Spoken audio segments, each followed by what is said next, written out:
flew to Hong Kong and I bought my first gold coin. It was a South African Krugerrand. And then my whole world changed. Oh my God, this is money. I just don't trust the U.S. government. I don't trust the Fed, and I don't trust the Treasury, and I don't trust Wall Street. It's that simple. So I want to trust what I can control. So when I talk to people, I said, real estate's the best because of debt and taxes.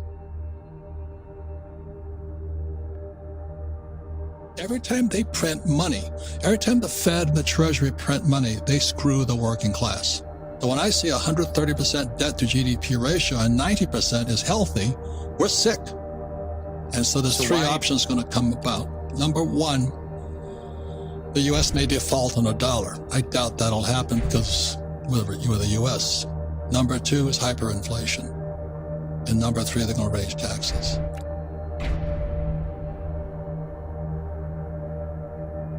So back in the 70s, when I was trying to figure my life out, my rich dad said the same thing. He says the purpose of a business is to buy real estate. And if you understand that, your brain will shift. But it's not about starting a business to make money. The purpose of a business is to acquire real estate so you can use massive amounts of debt and pay no taxes. My financial education started at 10, when I was 10. And my rich dad just started teaching me about money playing Monopoly. And you wonder why I'm so screwed up today. We all know the formula: 4 green houses, 1031, red hotel. Yeah, that's right. And you use debt and you don't pay taxes. I started buying gold in 1971. So I flew to Hong Kong and I bought my first gold coin. It was a South African Krugerrand. And then my whole world changed. Oh my God, this is money. And the problem was I had to smuggle it in. Because in 1973 or 2, it was illegal for Americans to own gold. So I smuggled that Krugerrand into America. It's not hard to do. You tuck it in your pocket. Yeah. But I still have that Krugerrand. I paid $50 for it. Today's worth $2,000. Wow. Nothing's changed. So I became an advocate of then gold, silver, and today Bitcoin and bullets. And I made more money with bullets because I was buying it by the pallet load. I was buying 5.56 or 223 ammunition for 7 cents a round, and today I can get $1 for it. Lower interest rates causes inflation, which makes it impossible for young people and poor people and working class people to afford their first house. Well, let me go back again. This is called macroeconomics, but there's a debt to GDP ratio. Yeah. And when it was at 90%, that meant the Keynesian multiplier was 1 to 1, 1.1 to 1. So if we borrowed money at 90% debt to GDP ratio, then the GDP grew by 1.1%. So it was a healthy economy. When COVID hit, it was 106%. And then today it's 130%. So what's the option? So when I look at any decision I'm going to make first, I want to look macro. So when I see 130% debt to GDP ratio and 90% is healthy, we're sick. And so there's three options going to come about. Number one, the U.S. may default on a dollar. I doubt that'll happen because we're the U.S. Number two is hyperinflation. And number three, they're going to raise taxes. And when I'm making a decision, people ask me, what should I do?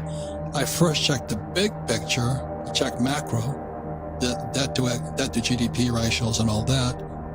And then I make my decisions. Well, first of all, I love crashes. As you know, that's like Neiman Marcus having a sale. Well, also, if you understand what happened in 71, again, it was Lenin who said he wanted to kill capitalism, debauch the currency. That's what happened in 71. I'm a student of economic history. The fact is, money is created. It doesn't even exist. Mm. You go to the bank, they don't have, let's say you want to borrow $1 million. They don't have $1 million there. So you sign your name, they give you $1 million. It just pops up. And that's called the fractional reserve system and all that stuff. So that's why the whole system is so screwed up. But we have these college professors who don't even know what I just said. Money doesn't exist. You walk up to the bank, you say, I want to borrow money. They lend it to you, but they just created it. Money is created out of debt. That's happened in 1971. You think your credit card has any money in it? No. Money is only created the moment you say, hey, I'm an idiot. Here it is, It's created. So I want to trust what I can control. So when I talk to people, I said, real estate's the best because of debt and taxes. Who else is going to lend you millions of dollars at low interest rates, and then you don't have to pay tax on it? Oh, no, that's too risky. Okay. And the reason they need people to use debt is because in 1971, the U.S. dollar became debt when Nixon took the dollar off the gold standard. So they're incentivizing capitalists, not consumers, to use debt, because if guys like me don't step up to the plate and borrow like $25 million, I just created $25 million out of nothing. So they need a capitalist to step up and use debt. Number two, the reason real estate is so important is because we provide housing.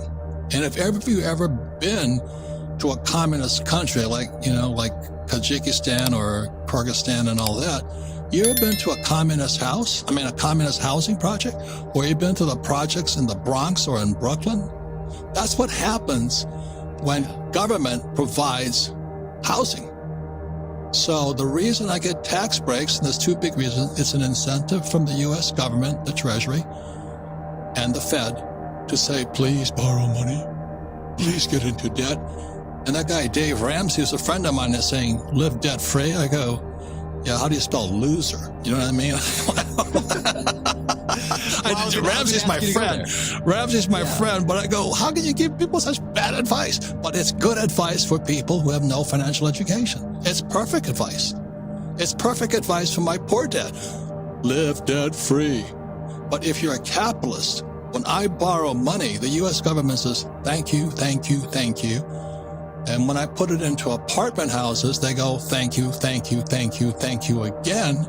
So I make all that cash flow, and I use appreciation, depreciation, amortization to pay no taxes. That's called basic financial education. You could teach a 10-year-old to do that, because that's how old I was when my rich dad taught me that. Well, it's the same way I do anything. Is I don't talk to myself. I talk to people who are smart. You know, guys who are actually, like Peter Schiff hates it. He's a friend of mine. Yeah. And guys at Rutgers won't touch it. But I talk to guys who will touch it. So when this is a while ago, when Bitcoin hit 20K, it's tempting, because that's like prom night. Everybody's happy. Yeah. But you know it's going to retrace. So I talked to several people who are like Raoul Pal and all that stuff. I said, what do you think? Talked to Max Kaiser. I said, just wait. So when I retraced down from 20K to 3K, then went to 7, I picked it up at 9, and today it's about 50.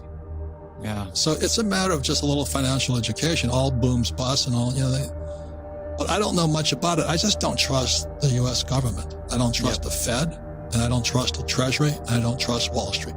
It's that simple.